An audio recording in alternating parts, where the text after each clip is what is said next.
Nos encontramos en el 10º Simposio sobre Patrimonio Cultural de nuestra bella ciudad de Mérida.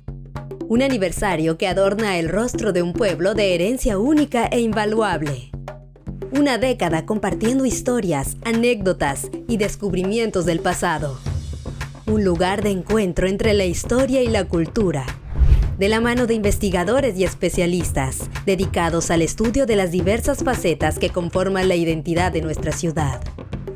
10 años celebrando experiencias que agregan valor a nuestro presente, rescatando recuerdos que dan sabor a cada espacio, envolviéndonos en la riqueza del tiempo para dejar una huella en el corazón. Celebremos una vez más nuestra historia, regalo de aquellos que nos precedieron e hicieron posible el tesoro de lo que es ahora nuestro pueblo, nuestra comunidad. Bienvenidos al 10º Simposio sobre Patrimonio Cultural en Mérida. Una década cambiando la percepción del patrimonio. Estimada audiencia, muy buenas noches. A nombre del Centro Universitario Interamericano, la Asociación Civil Chimbalcasha C y del Ayuntamiento de Mérida, les damos la más cordial bienvenida y agradecemos su presencia a esta transmisión de la 10ª edición del Simposio sobre Patrimonio Cultural en Mérida, que en esta ocasión lleva por título Una década cambiando la percepción del patrimonio. En esta ocasión, nuestro foro virtual se engalana en su 10º aniversario con la voz y opinión de reconocidos especialistas e investigadores de nuestra ciudad, vinculados al ámbito de la arqueología, la antropología social, la arquitectura, la historia, la lingüística, la bibliotecología, el cine y la espeleología, los cuales estarán presentando una serie de conferencias referentes a la investigación, protección y conservación del patrimonio cultural de nuestro municipio a lo largo de una década. Es por ello que les hacemos una cordial invitación para que del 1 al 17 de marzo, en punto de las 7 de la noche, nos acompañen en la transmisión de esta serie de conferencias que seguramente serán de gran interés, aquí, a través del canal de YouTube del Ayuntamiento de Mérida.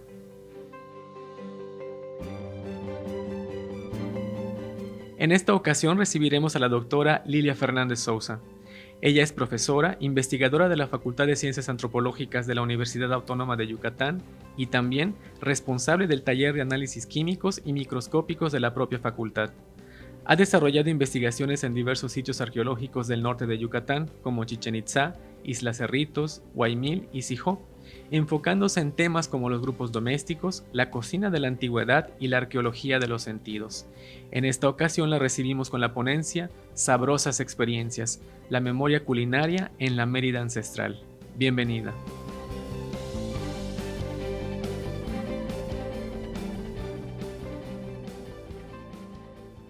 Mi nombre es Lilia Fernández Sousa, soy docente de la Facultad de Ciencias Antropológicas de la Universidad Autónoma de Yucatán y voy a permitirme presentar la ponencia Sabrosas Experiencias, la memoria culinaria en la Mérida ancestral. Bien, la comida, como sabemos, involucra mucho más allá de la alimentación. Involucra relaciones sociales, involucra amigos, involucra religión.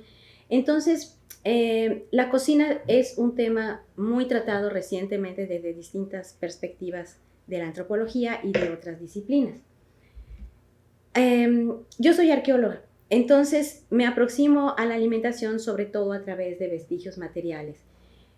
Pero nos interesa, al equipo con el que trabajo y a mí, la cocina antigua en general. Entonces hay muchas maneras de aproximarse a la información culinaria antigua. Una de ellas es analizando los materiales que las culturas antiguas dejan. Por ejemplo, como vemos en la fotografía, las piedras de moler o los recipientes que pueden ser de barro o de otros materiales, desde luego los huesos de animales y aquellos implementos que hayan servido para cortar los alimentos en su preparación. Entonces este es el primer elemento, la materialidad. En el caso de la cocina prehispánica maya, contamos con algunos elementos con los que no se cuenta en todos los casos de la antigüedad y esa sería la imagen y el texto.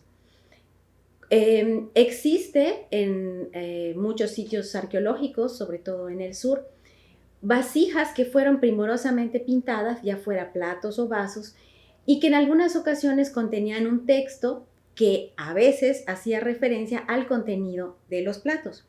En otras ocasiones no hay texto, pero hay imagen. En la imagen que tenemos aquí podemos ver una serie de personas sentadas en interiores de construcciones,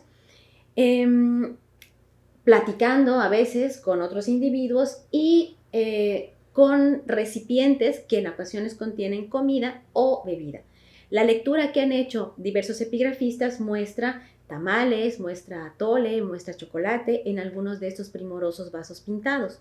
En la fotografía superior izquierda vemos una imagen cotidiana realmente muy poco frecuente, pero muy bella, donde una mujer elegantemente vestida está moliendo en una piedra de moler, un metate como llamamos, sentada enfrente de un varón que muy probablemente está esperando su almuerzo o su desayuno mientras fuma muy feliz un cigarrillo.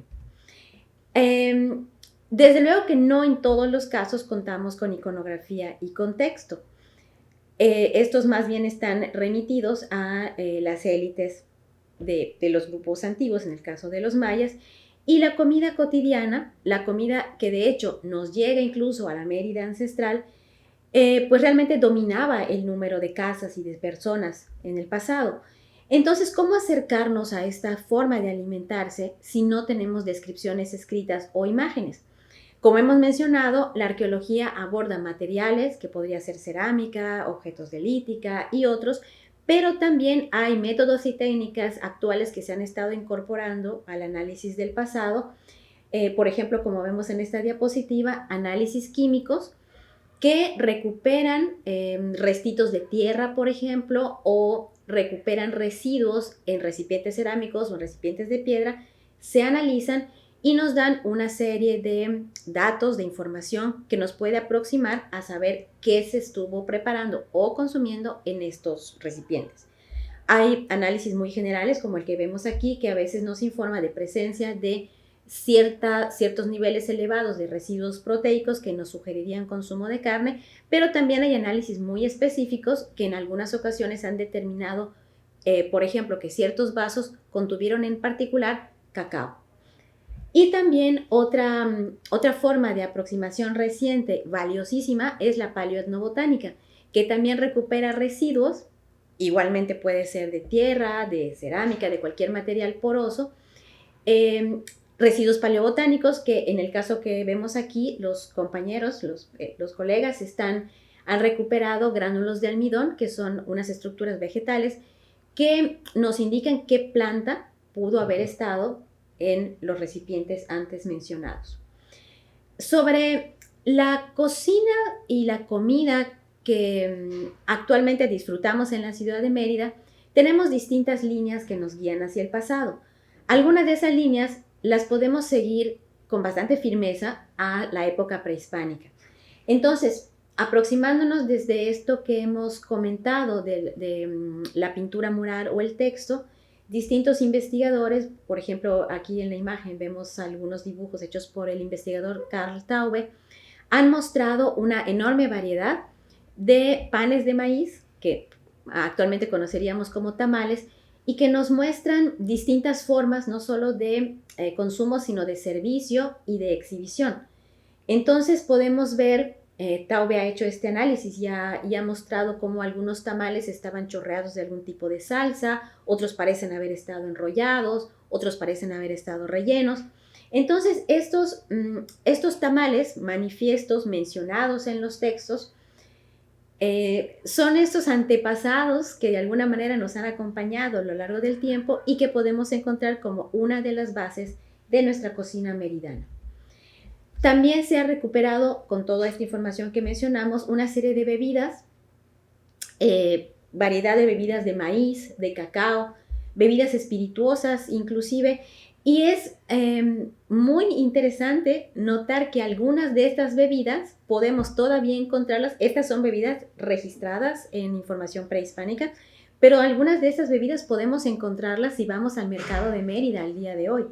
Podemos conseguir, por ejemplo, lo que actualmente conocemos como pozole o atole o ciertas mezclas de cacao.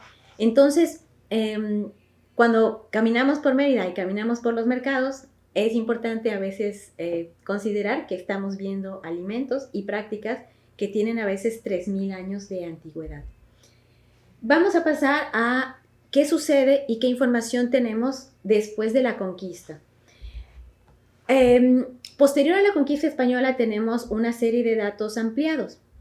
Ya los textos precolombinos dejan de ser frecuentes, en algunas ocasiones ya no aparecen en absoluto, pero tenemos otro tipo de textos que son las narraciones ofrecidas por frailes, por cronistas, por viajeros a lo largo de los siglos posteriores a la conquista española.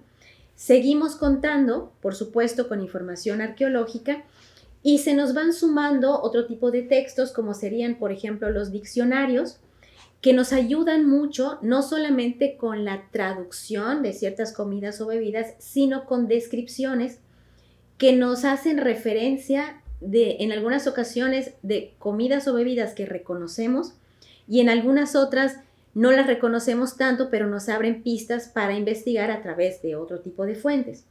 En la fotografía que estamos mostrando ahora tenemos la imagen de, desde luego, Fray Diego de Landa, que es una fuente absolutamente invaluable, las relaciones histórico-geográficas de la gobernación de Yucatán, editada por la UNAM, que es una fuente muy temprana, narraciones de encomenderos de distintos lugares de Yucatán, y un poco posteriores tenemos recetarios como este prontuario de cocina de principios del siglo XIX, de hecho es de los primeros y pocos recetarios con los que contamos en el XIX, y también nos ayuda la revisión hemerográfica que estaban ofreciendo los periódicos, sobre todo ya entrado el siglo XIX.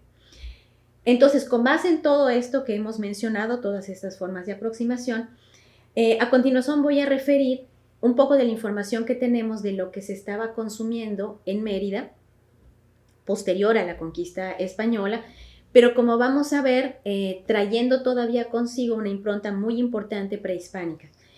Es importante decir que la cocina meridana no es estrictamente cocina maya. La cocina meridana es realmente un caleidoscopio de prácticas, no solamente mayas y españolas, sino también caribeñas. Nos llegan alimentos a través de distintas vías de Asia, de África. Entonces, pues es una comida muy compleja, muy rica. No me atrevo a decir si mejor o peor que la prehispánica o la española, sino distinta, con signos identitarios muy fuertes que guían nuestra meridanidad hasta distintos lugares del mundo y distintas épocas. Respecto a las plantas que pueden encontrarse, voy a hacer referencia a la relación de la ciudad de Mérida, de las relaciones histórico-geográficas de la gobernación de Yucatán, editadas por la doctora de la Garza y sus colegas, donde se hace referencia a aquello que los encomenderos estaban registrando que se sembraba, consumía o cazaba en Mérida o alrededor. Cazaba, desde luego, fuera de la ciudad, pero que se consumía en la ciudad. Entonces, de las plantas que podemos seguir hasta antes de previo a la conquista, tenemos, por supuesto, el maíz, el frijol, el chile, calabazas, camote, jícama, todo esto mencionado por los encomenderos de esta relación, pero también cotejado con algunos análisis paleobotánicos. Importa destacar que hay un trabajo muy importante reciente editado por los arqueólogos Rafael Burgos y Yoli Palomo de Lina, que estudiaron en un rescate un predio cuyos resultados se han publicado, el de la Casa Milanés Cabero, que ha incluido análisis tanto paleobotánicos como zooarqueológicos y que contribuyen con la información del consumo en la Mérida ancestral. Entonces, los resultados arqueológicos, cuando se cotejan con la información histórica, resultan muy coherentes. Bien temprano, sin embargo, en el siglo XVI, ya muchas de las plantas importadas de otros lugares, particularmente a través de la relación española, por supuesto, incorpora, aquí tenemos una pequeña lista que está registrada en las relaciones histórico-geográficas, que serían los rábanos, las lechugas, las berzas, repollos, nabos, perejil, cilantro, hierbabuena, cebollas, zanahorias, espinacas, pepinos e incluso uvas. Lo de las uvas llama la atención porque, bueno, yo creo que todos hemos visto uvas en Mérida, las tenemos como curiosas, pero no, a lo mejor no las más dulces de la vida, pero es interesante que la relación de Mérida las menciona como que muy sabrosas y muy carnosas. Entonces esto es incorporado a la ciudad, pero también lo podemos encontrar en otros lugares fuera de la propia Mérida. También hay una relación muy amplia de frutas, que aquí quisiera hacer un paréntesis. Mucha de la cocina contemporánea, que comemos demasiadas cosas procesadas, en algunos aspectos parecería que dejamos olvidadas prácticas tempranas, tanto coloniales tempranas como prehispánicas, de cocina a lo mejor más sana y más simple. Entonces, es interesante ver cómo el número de frutas consumidas, según las relaciones en la ciudad de Mérida, pues es muy amplio realmente. Frutas que estaban ya en el mundo prehispánico y que se mencionan como consumidas en la ciudad serían, por ejemplo, el zapote, el aguacate, el mamey, la nona, el zaramullo, distintos tipos de ciruelas se mencionan, pitayas, guayas y muchísimas otras. Pero también ya muy tempranamente en el siglo XVI están consumiéndose las plantas que llegan a través de España, no necesariamente originarias de España, sino adoptadas por la cocina española y que llegan a América y en particular a Yucatán y a Mérida. Ya desde temprano se está consumiendo naranjas, limas, limones, sidras, granadas, incluso se mencionan dátiles y ya entonces plátanos y cocos que siguen siendo parte de nuestra dieta cotidiana. También hay quizá uno de los cambios más notables, aunque no fue igual para toda la población, desde luego hay que considerar las diferencias socioeconómicas, sería la ingesta y preparación de animales. Las relaciones histórico-geográficas mencionan tanto animales de monte, que se consumían ya en el mundo precolombino, como algunas otras que fueron traídas de España. Por ejemplo, entre los animales anteriores tenemos venados, armadillos, pisotes, pavas, codornices, patos, y entre los traídos están las gallinas, que se consumen desde muy pronto y se crían no solamente en la ciudad, sino en los pueblos de los alrededores y fuera. Desde luego el ganado vacuno, se menciona también carneros, ovejas y por supuesto puercos. Importa decir que si comparáramos la Ciudad de México con la narrativa de otros asentamientos menos urbanos, el balance, digamos, entre consumo de plantas y animales podría variar. Entonces, algunas otras fuentes fuera de la ciudad de Mérida muestran, y también ciertos datos arqueológicos, muestran una relación mayor de plantas que de animales en algunas otras poblaciones. En Mérida encontramos sin duda una gran variedad y en un estudio reciente, un análisis hecho por la arqueóloga Cristian Méndez y publicado en el libro editado por el arqueólogo Burgos, la arqueóloga Palomo de la Casa Milanés, muestra consumo en la ciudad de Mérida en la época colonial de pues estos dos elementos que hemos mencionado. Ellos se encuentran pavos, gallinas, cérvidos, reses, pero también armadillos. Los cérvidos muy probablemente eran los venados locales, ¿no? Y también consumo de animales del mar. En particular, ellos se encuentran robalos consumidos en la ciudad de Mérida. Hay algunos puntos muy particulares que vale la pena destacar, porque algunos siguen siendo parte muy frecuente de nuestra comida meridana y otros los hemos como dejado de ver. Uno de ellos es esta mención que se encuentra en la relación de Mérida, que dice: hay otro género de árbol que indios y españoles llaman chayas. Las hojas las comen generalmente tanto indios como españoles, es una cita de la relación. Y entonces, bueno, es la chaya que consumimos tan frecuentemente y que está tan vinculada a la cocina yucateca y meridana en particular. Pero en cambio está este otro ingrediente que es menos frecuente de encontrar, pero que me parece también muy interesante, y voy a citar de nuevo las relaciones, que dice: hay otra suerte de árbol que los indios llaman qui y los españoles maguey. De la raíz de este árbol hacían los indios el vino mezclado con miel y otras raíces de árboles. Importa mencionar esto porque conocemos el balché, que se utiliza incluso al día de hoy en distintos tipos de ceremonias de campo, pero menos conocido es lo que algunos han traducido como pulque, pero bueno, no sería exactamente pulque, pero sí una bebida alcohólica obtenida de agaves. En el caso que vemos aquí, el ki, pues sí que podría ser el enequén, pero el narrador lo, voy a entrecomillar, traduce como maguey. Es decir, no necesariamente se trata del maguey, lo probable es que sea enequén, pero en todo caso es una bebida de agave que en este caso muestra también la relación con la preparación a través de la miel. Y bueno, toda esta gran relación empieza a cambiar no solamente los ingredientes, sino la forma de preparación y de alguna manera también modifica las texturas de la cocina anterior. Por ejemplo, el cerdo no solamente es importante por el consumo de la carne, sino de manera muy importante es muy consumida la manteca. Incluso al día de hoy muchísimos alimentos siguen usando manteca en lugar de aceites vegetales. Si pensamos, por ejemplo, en la preparación de los muhuilpollos, para muchos yucatecos y yucatecas el muhuilpollo sin manteca es impensable. Desde luego hay muchas formas de prepararlo, pero importa destacar que la manteca fue fundamental para la cocina desde muy temprano.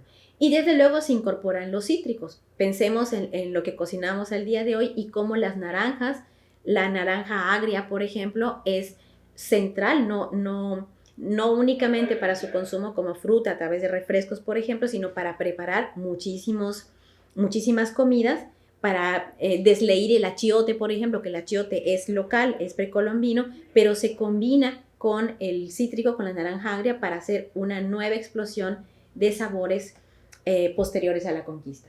Se incorpora también la cebolla, el ajo y el trigo, que intentó sembrarse, pero no funcionó demasiado bien, pero sí que se incorpora a través del pan, y el azúcar, que llega a jugar un papel muy importante, a veces y actualmente muy frecuentemente sustituyendo a la miel.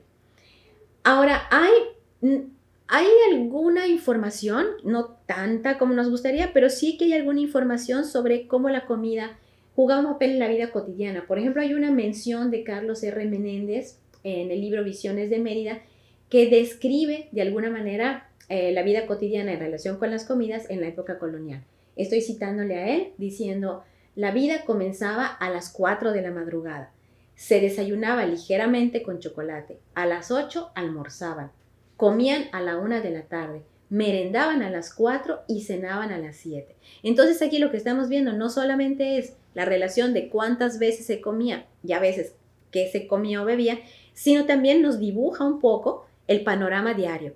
Eso de levantarse a las 4 y acostarse a las 7 o terminar a las 7, pues nos pinta la Mérida colonial de una manera muy rica y desde luego distinta a la anterior.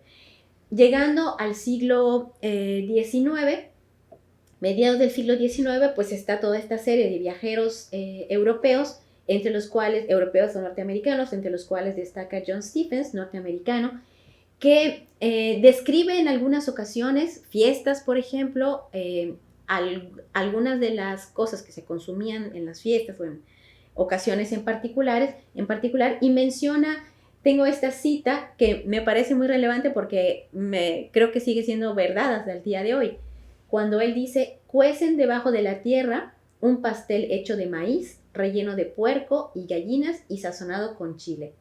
Durante ese día, el Día de Todos los Santos, ningún buen yucateco come otra cosa que muhuilpollo.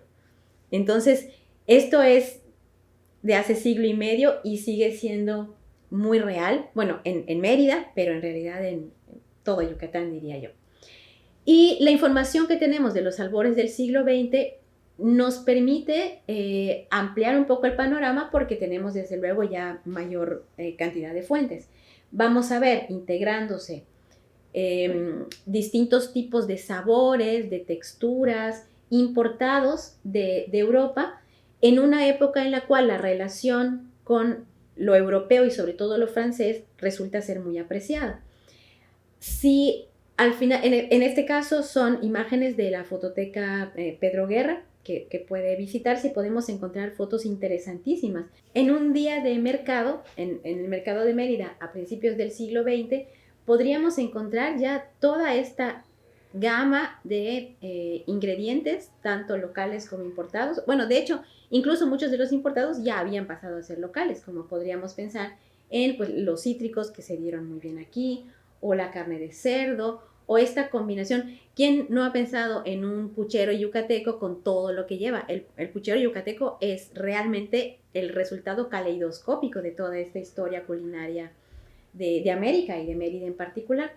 Y también se trae a la ciudad muchos ingredientes que seguramente reconocemos en algunas de las comidas. Por ejemplo, las alcaparras, las aceitunas, ya venían de antiguo, pero en la Mérida de finales del 19 y principios del 20 se puede apreciar con muchísima claridad a través también de los anuncios de los periódicos.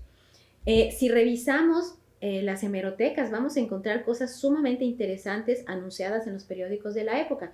Vamos a encontrar anunciadas desde el cacao antiquísimo hasta vinos, por ejemplo. Aquí tenemos algunos anuncios que vemos el tasajo de Tabasco, o sea, de fuera de Yucatán, traído, pero también vamos a encontrar quesos crema de Holanda, Chianti italiano, vinos de diversa naturaleza traída de Europa y de distintos lugares. Entonces, revisar los anuncios de la hemeroteca es una maravilla, porque ve uno lo que la gente estaba consumiendo. Insisto, no necesariamente toda la gente, pero quienes tenían acceso. Estamos viendo azafrán, por ejemplo, manteca, mantequilla, todo esto que ha sido parte de la preparación. Y bueno, estos no necesariamente eran anuncios que se encontraban acá, pero que sí nos dan cuenta de algunos de los productos que se estaban consumiendo. Aquí vemos algunas de las marcas que a través de los anuncios de los periódicos encontramos que se consumían, o por lo menos algunos sectores de la ciudad de Mérida estaban consumiendo. Vemos coñac, vemos cerveza tanto de México, de algunos lugares de México, esta que vemos aquí de Toluca, como cerveza alemana, en fin, un mercado muy amplio y muy exquisito en el sentido de una enorme variedad y de muchas posibilidades de combinación.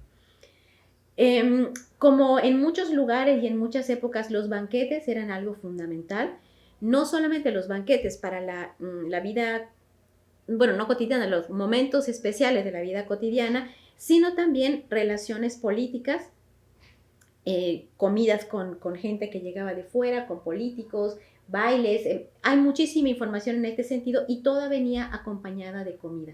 Y también en el siglo XX vemos cómo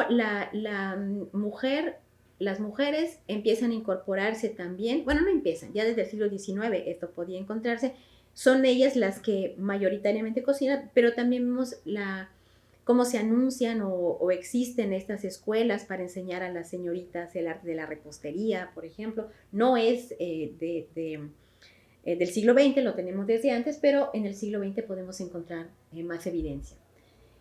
Y por supuesto también pensar en todo aquello que acompañaba la comida o que era la base del servicio, las jícaras, las ollas que podemos encontrar en fotografías de principios del siglo XX. También necesitamos averiguar, investigar más que es posible, no solamente sobre la cocina y la bebida de la mesa, sino también los postres, los sorbetes, los dulces, algunos de los cuales pudieron haber venido desde la época prehispánica, pensando por ejemplo en los dulces de pepita de calabaza que actualmente consumimos con azúcar, pero previamente eran mezclas con miel, los sorbetes que los tenemos registrados desde mediados del siglo XX por lo menos, y en fin, toda esta gama de bebidas que ya hemos mencionado, y establecimientos para ello que fueron proliferando en la Mérida ancestral, finales del siglo XIX, principios del XX, y que eran lugares de reunión también. Habíamos hablado de los recetarios y puede revisarse, y es una lectura deliciosa, nunca mejor dicho, los recetarios. El primer prontuario que se tiene registrado, el de doña María Ignacia Aguirre, de 1832, que da cuenta de algunos guisos que reconocemos muy bien, y algunos que siguen siendo, por lo menos para mí, un poco difíciles de imaginar, pero que me encantaría poder reproducir, como los tamales redondos que podían hacerse tanto con harina de maíz como con harina de arroz y que llevaban pasitas, alcaparras, vino. Entonces es esta como recreación de la cocina precolombina, pero muy imbuida y en algunas ocasiones totalmente cambiada hacia ingredientes europeos. Los recetarios, el de doña Ignacia Aguirre es de principios de siglo, pero se retoma para finales del siglo e incorpora algunos elementos que describen cómo debería ser una reunión elegante. Entonces habla del ambigú y habla de cómo servir las viandas, las bebidas, qué se servía primero, qué se servía después. Y tenemos un recetario posterior de 1911, donde, que habla de la verdadera cocina regional y que nos habla también no solo de las comidas, sino de la manera correcta de servirla. Aquí vemos algunas de las recetas presentadas en este recetario de 1911. Solamente para fines de la ponencia las he dividido en dos columnas. La de la izquierda nos muestra como los platillos que serían más tendientemente precolombinos o con ingredientes precolombinos, y la de la derecha como con un énfasis en los ingredientes europeos. Entonces en la izquierda tenemos chaya frita, sotovichay, sotovishmakulam, chayas cocidas al vapor, tamales de zacá, vaporcitos de flor de calabaza, panuchos y empanadas de cazón. Y en la columna de la derecha he colocado el pollo en alcaparrado, el gran relleno negro de Valladolid, la butifarra de res, el estofado de carne de cerdo claveteada, guisos de conejo, beefsteak asturiano, lomo de vientre claveteado en salsa de almendras. Entonces todo esto estaba comiéndose en Mérida a principios del siglo XX, en algunas ocasiones según ciertos sectores socioeconómicos y en algunos casos mezclado todo, como aquí, en un mismo recetario. Y bueno, podemos hacer un seguimiento de recetarios. El de doña Concepción Hernández, que es un poco posterior, no tiene fecha, no menciona la fecha, pero debe ser seguramente de los años finales de los 20, principios de los 30, con una amplísima variedad. Aquí aparece ya el queso relleno y bueno, distintos recetarios que a lo largo del siglo XX van apareciendo y que incorporan guisos y postres, como podemos ver, recetario de personas, muchas veces son señoras que pasan, publican el arte culinario de la vida cotidiana. Y los sabores de hoy, bueno, he hecho esta diapositiva que a lo mejor no parece muy seria, pero que me hace pensar en lo que somos los yucatecos actualmente, o la gente que vive en Yucatán, y cómo algunas cosas se mantienen. Entonces, la imagen de la izquierda muestra a John Stephens con aquella frase que decía: durante ese día, el Día de Difuntos, ningún buen yucateco come otra cosa que móvil pollo. Y esta imagen que he encontrado varias veces en las redes sociales, que me gusta muchísimo y que he puesto allí la referencia si alguien quiere consultarla, que dice: ¿qué somos yucatecos? ¿Y qué queremos? Comer pib. ¿Desde cuándo? Desde ahorita. Entonces es esta larguísima historia que a veces tememos que va a desaparecer y que ya no vamos a comer lo que comíamos antes, y en realidad lo que vemos es que es una transformación. No somos fósiles de ningún momento de la historia, sino somos algo nuevo cada vez, pero que reconoce la memoria, reconoce la historia, reconoce nuestros sabores de toda la vida. Algunos que podemos, algunos guisos que todavía podemos ver y que son antiquísimos son las empanaditas de chaya con cebolla, o sea, es una enorme fusión, o guisos que incorporan frijoles, salsas, huevos de gallina, o ibes pero con cebollina. Entonces es una enorme mezcla. Y desde luego, pues les invito a los asistentes a la presentación a que revisen recetarios. Tenemos muchísimos recetarios publicados, muy recientes, buenísimos. Aquí solo estoy mostrando algunos, desde luego hay muchos más. Y recetarios antiguos, tan antiguos como pueda ser, que el más antiguo que yo he encontrado es de 1832, para pues bucear dentro de esta gran tradición alimentaria, diversa, rica, sabrosa, que nos lleva a la memoria y sobre todo nos lleva al disfrute en el presente. Muchas gracias.